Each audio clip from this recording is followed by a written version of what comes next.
Дні стають тепліше, і нас тягне на природу до лісу. Сьогодні поговоримо про одну небезпеку, з якою ми можемо стикнутися у лісі.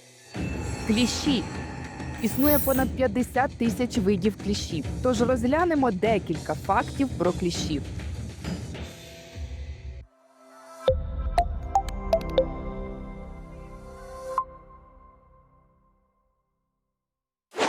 Факт перший. Кліщі переносять інфекції. Кліщі переносять більше, ніж 15 інфекцій. Кліщовий вірусний енцефаліт, кліщовий бореліоз або хвороба Лайма, ерліхіоз, туляремія, анаплазмоз та інші. Кожне присмоктування кліща необхідно розглядати як потенційну небезпеку зараження. Додатковою небезпекою є ще й те, що кліщ виділяє анестетик при укусі, тому він практично невідчутний.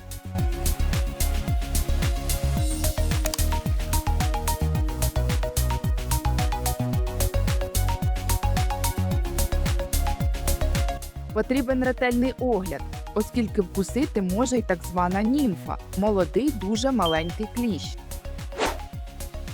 Факт 2. Щеплення. В ідеалі, перед тим, як їхати на природу, треба зробити щеплення від самого поширеного захворювання, яке розносять кліщі – енцефаліту. Правда, робити їх треба за графіком. Перші 2 рази слід вводити взимку з інтервалом в 1 місяць. Через 1 рік повторити курс вакцинації, а потім проводити кожні 3 роки. Факт 3. Кліщі не вміють стрибати. Кліщі живуть у високій траві та кущах на висоті 20-60 см. Вони ніколи не заповзають на дерева, не падають і не стрибають з них на людину. Кліщі не вміють стрибати, у них не ростуть крила і вони не лазять по деревах через особливості будови лапок. Поки людина рухається, кліщі неактивні. Їжу вони починають шукати, коли людина зупиняється відпочити. Вчепившись до шкіри або одягу людини, він лізе завжди вгору, поки не знайде затишне місце під одягом, щоб присмоктатися до тіла. Пахви, в паху, на спині, на шиї і голові. Цей процес може тривати від 30 хвилин до 3 і більше годин. Факт 4.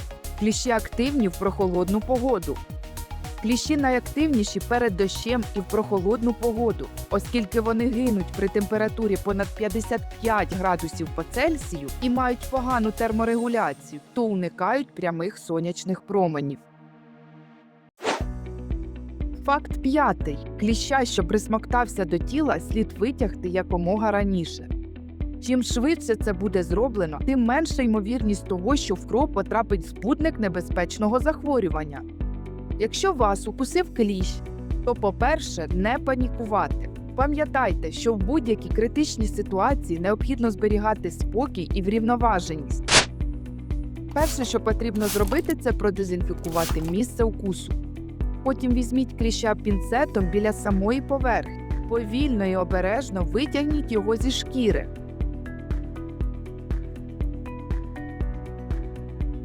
І продезінфікуйте рану знову.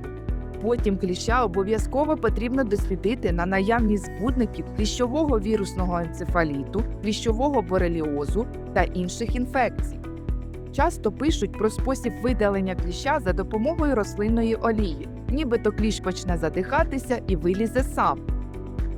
Stop. Медики цього робити не рекомендують. Задихатись то кліщ дійсно почне, але в такому випадку випустить у вашу кров максимальну кількість слини, оскільки його почне сильно нудити, а саме в слині і містяться збудники хвороб.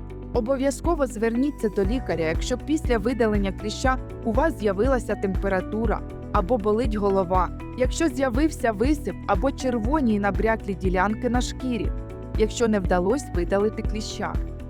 Основним способом захисту від присмоктування кліщів є індивідуальний захист, наприклад, відповідний одяг, стандартна протикліщова форма – це брюки, високі черевики, головний убір, сорочка з довгим рукавом. Кожні 1,5–2 години необхідно робити само- і взаємоогляди, перевіряти шкіру та одяг на наявність кліщів.